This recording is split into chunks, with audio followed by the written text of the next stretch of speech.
Hey, do you want to make a podcast? Spotify's got a platform that lets you make one super easily, then distribute it everywhere and even earn money all in one place for free. It's called Spotify for Podcasters, and here's how it works. Spotify for Podcasters lets you record and edit podcasts right from your phone or your computer. So no matter what your setup is like, you can start creating right now.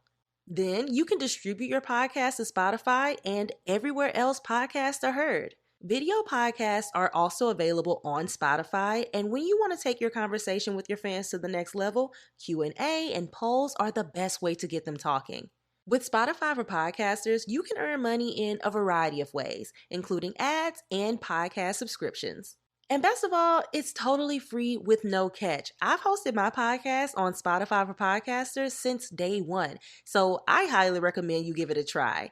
Download the Spotify for Podcasters app or go to www.spotify.com/podcasters to get started today. When I was younger, I had a clear idea of how my life would be in my late 20s. It was something like this: married, with a fine, loving husband, and a few little kids. I always used to say I wanted a whole basketball team running around my house, and a beautiful home where I hosted dinner parties and get togethers for the holidays. I would be a successful actress with more than one blockbuster movie under my belt. And most of all, I would be fulfilled emotionally, financially, and spiritually. It was a life I'd seen modeled to me ever since I could remember, and what I was indoctrinated to believe I needed to strive for. Powerful. Your things are as powerful. Few things are as powerful. What is going on, beautiful people? You are listening to the Affirmations for Black Girls podcast, where we focus on personal growth and cultivating a healthy relationship with ourselves. I am your host, Tyra, the creative, actress, content creator, and mental health enthusiast. And this week's affirmation is, I honor where I am in my journey. Let's drop in. I honor where I am in my journey. I honor where I am in my journey. I honor where I am in my journey. I honor where I am in my journey. I honor where I am in my journey. I honor where I am in my journey. Ooh, y'all, I needed this affirmation more than you know. I just had to say it one more time. I honor where I am in my journey. Thank you, God, for where I am right now in this journey. Whew, happy Mother's Day, guys. I hope you are enjoying this beautiful day with your mother figures in your life. And for those of you who no longer have your mother figure with you on this day, my heart is with you. Mother's Day. Y'all, I'm going to be real honest. As this day continues to roll around each year, I get more and more nervous. I'm starting to feel a pressure on me to deliver. And yes, the pun is intended. So today we'll be diving a bit into age-related pressure and how it's affecting me as a 27-year-old woman living in America that is from the South, who currently has no kids and no husband.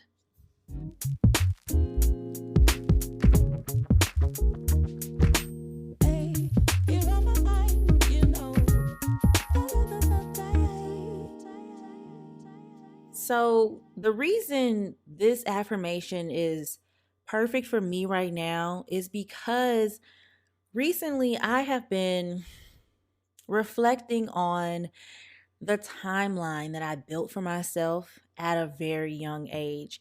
And as I've been saying in the past few episodes, because I'm really moving into this new era of being and this new era of believing, and I'm really unlearning all the things I took as fact when I was a child.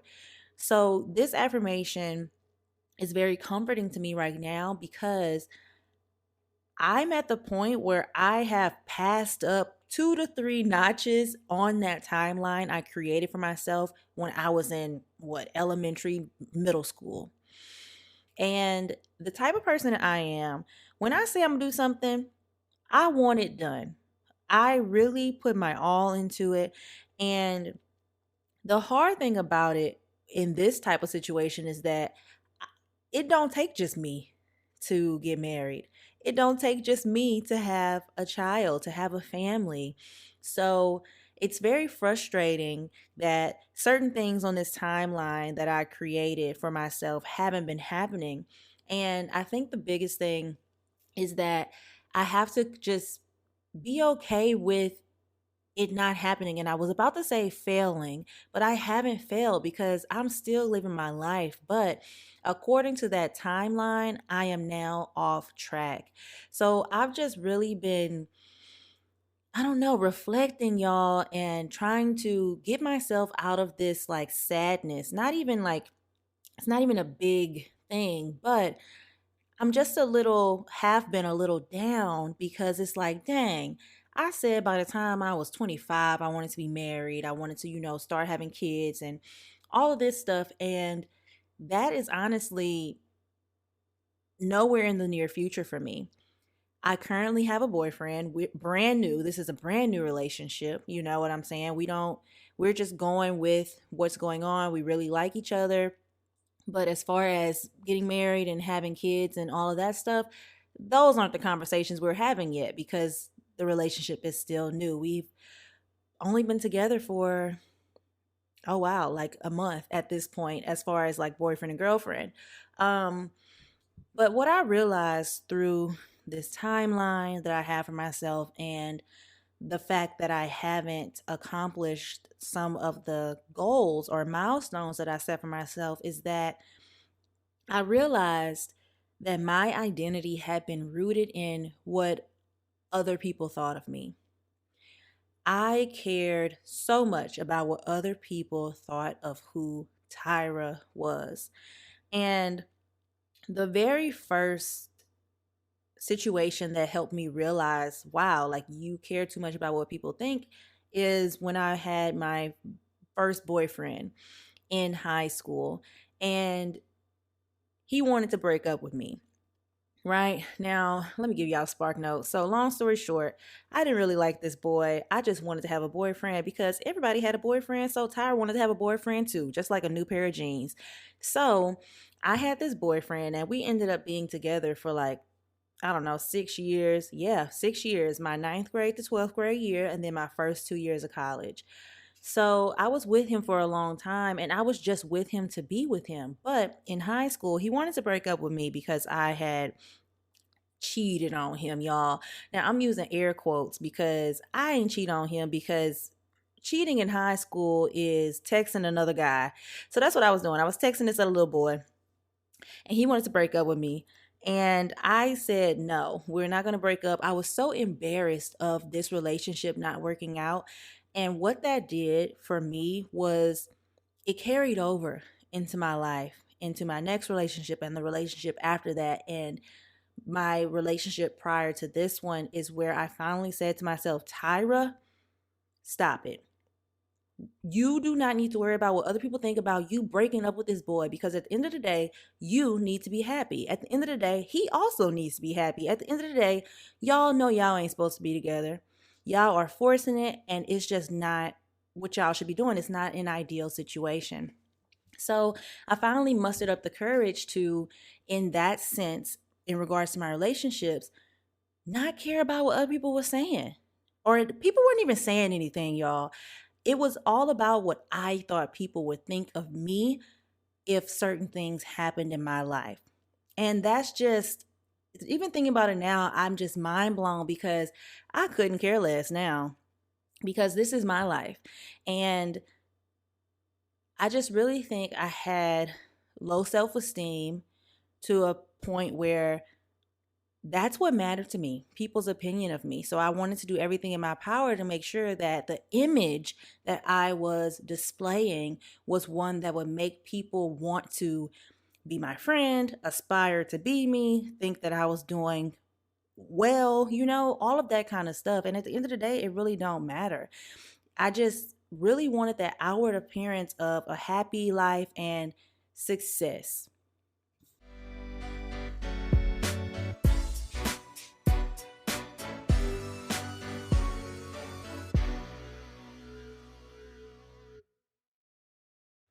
So when I was 25, where was I? I was 25 in 2019. At this time, I turned 25 in 2019, and I had already known by that point that my current relationship was not going to last. I had made that up in my mind. And first of all, for those of you who have been in that situation where you're in a relationship, you just don't want to let go because you're comfortable, because you're afraid, all of that stuff, and you don't want to be with the person, or you don't want to commit to them for the rest of your life, do both of y'all a favor and just rip that band-aid off, because it's not fair to the other person, and it surely is not fair to you. So when I was 25, I was I was in a previous relationship, and as I was going, we went to Italy for my birthday, my 25th birthday. And as I was packing, and we were both packing, in the back of my mind, I was like, what if this guy proposes to me? What would I say? And my heart started racing, and I got so nervous because at this point in time, we had been together for almost 3 years. So I had started having these thoughts, and I was like, oh no, I do not want him to propose to me. I'm not ready to get married. This is not going to happen. I'm having all of these thoughts just in my head right before we're about to go on a trip. So out of nowhere, I just blurted out, you better not propose to me on this trip. And he looked at me like, okay. Now, I don't necessarily think he was going to propose to me, but I got so nervous about that. And I just had to blurt it out because that's just what, I ended up doing. But even in that, I started to feel a little sad because I was like, dang, I've always had this idea. I've always dreamt of being married at 25, or at the very least a fiance. You feel me? Like, and for me to say this to my boyfriend, I just knew, okay, this is not the relationship I should be in, because it wasn't fair to him. It really wasn't, and it wasn't fair to me either. And so we went on the trip, and it was a great trip, and all of that kind of stuff. But in that, I started to just feel a little bit of worry because I'm 25 at this point. I'm like, well, when am I going to start having kids? When am I going to get married? When is all this stuff going to happen? Because I can't see it right now. And the bigger thing about me and my timeline changing, or what's been causing me some nervousness lately, and I was just talking to my friend JC about this today, is the fact that yes, I am getting older, and my biological clock is saying, "Hey, Tyra, what we gonna do? What's going on?" And it's not necessarily something that I care too much about, or I thought I didn't think I care too much about getting older and all of this kind of stuff. But lately, that's what's been on my mind. That's what's been popping into my mind. Because to be honest, women have an expiration date. I'm just going to say it like that. And I've been also a lot more information about women's health and podcast episodes about pregnancy and preparing. And I have a lot of friends who have been dealing with infertility, and like all of this stuff has been like just I see it so much more now just because I'm getting older and my, your social media is always going to revolve around the types of things that you do in your life and, all of that stuff. So I've been just bombarded with all of this information. So it's top of mind for me. And I don't want to have a high risk pregnancy, y'all. And that's the thing. Like, you can have a high risk pregnancy in your 30s because you're almost geriatric. Like, I could honestly go into that, but I think the biggest pressure for me is my age versus me having children. And I want a lot of kids. I want like five, or I want as many as God give me, amen. But five, I always said that I wanted like a basketball team. I would like a big family. I love to entertain. I love to host. I love to just have little events and things. And I think it would be um, a great time to have a huge family to share those types of moments with. But what I have to realize is that I can have all of those things. It's just not happening right now. And I need to be okay with that.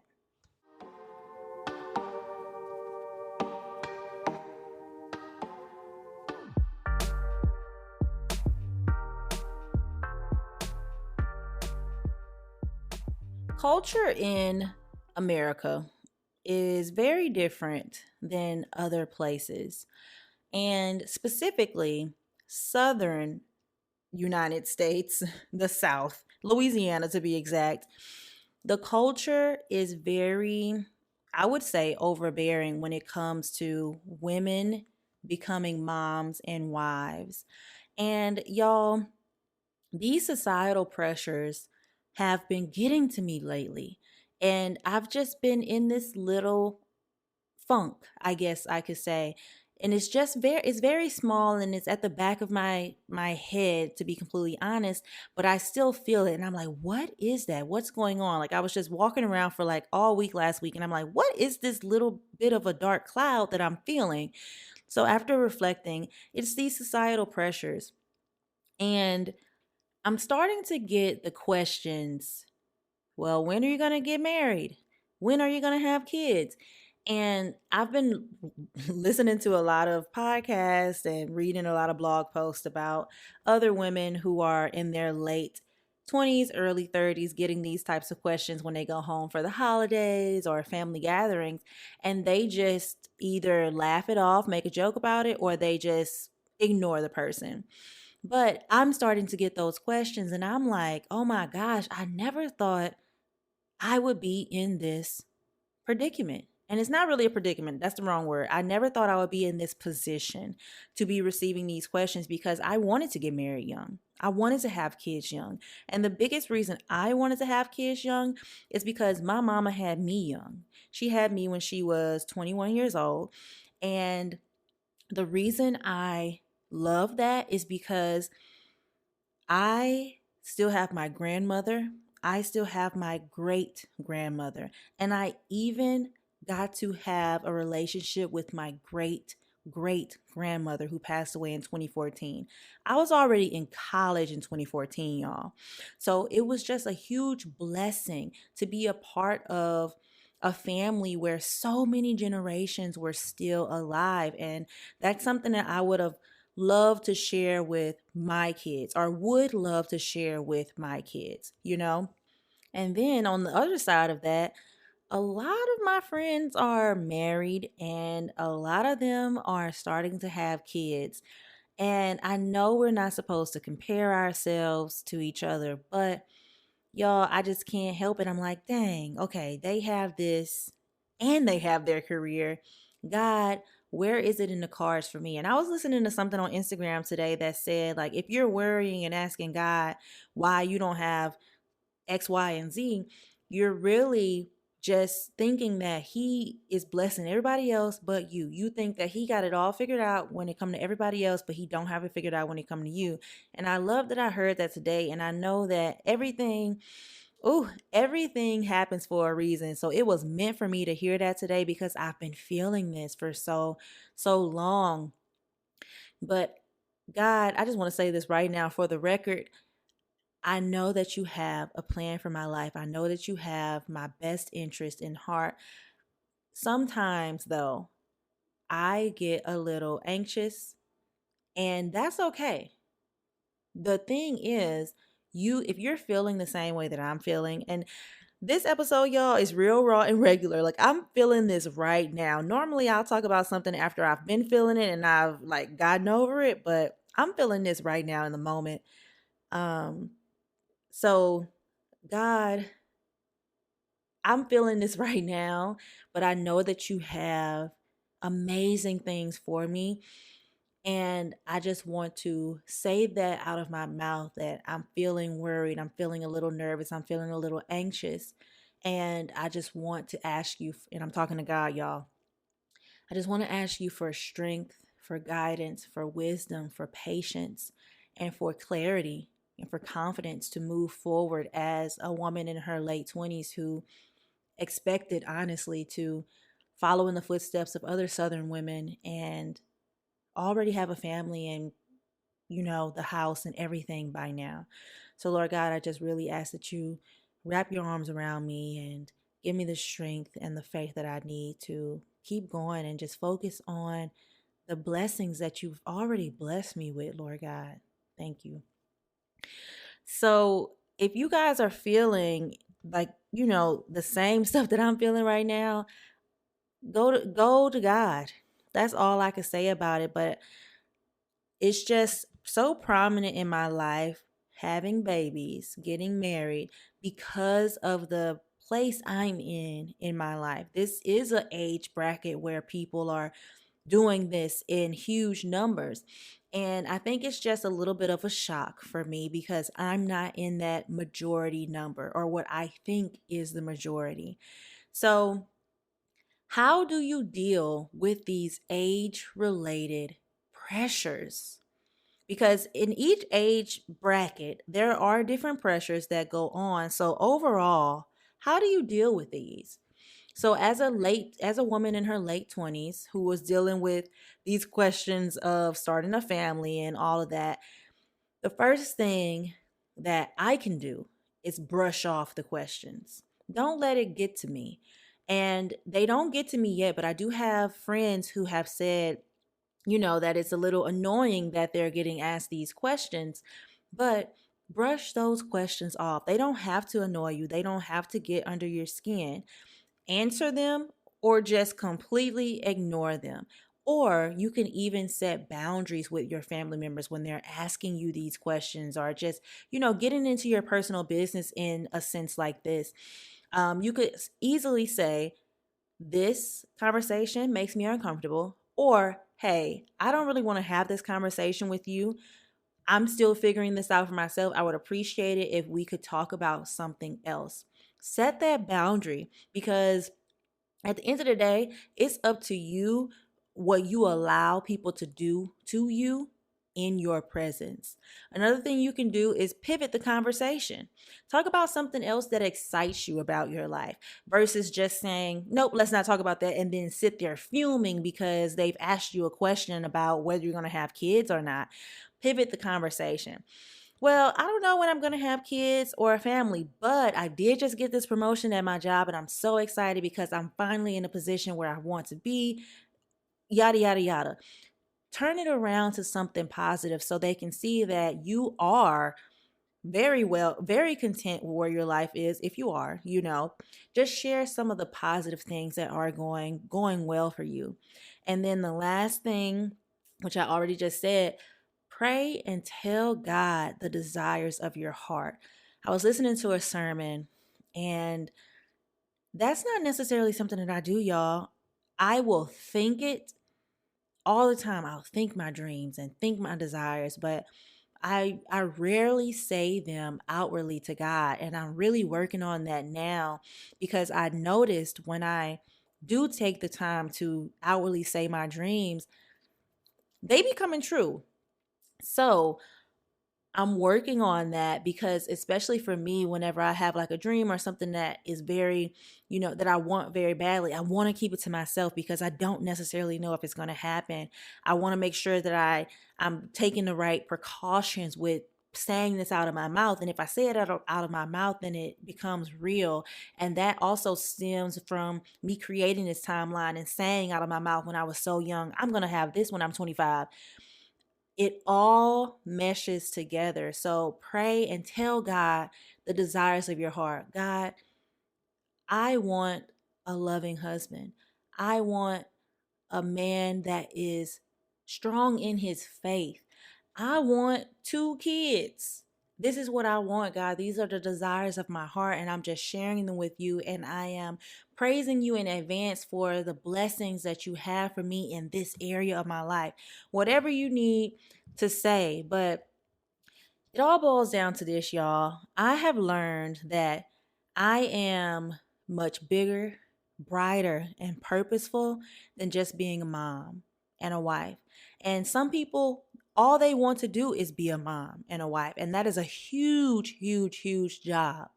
But I also know that I contain multitudes of possibilities, and I have value, and I have integrity, I have joy, I have fulfillment, I have clarity, and I do have courage. And I will not allow my fears to convince me otherwise. I will not allow the fear of the unknown for my future to dim my light.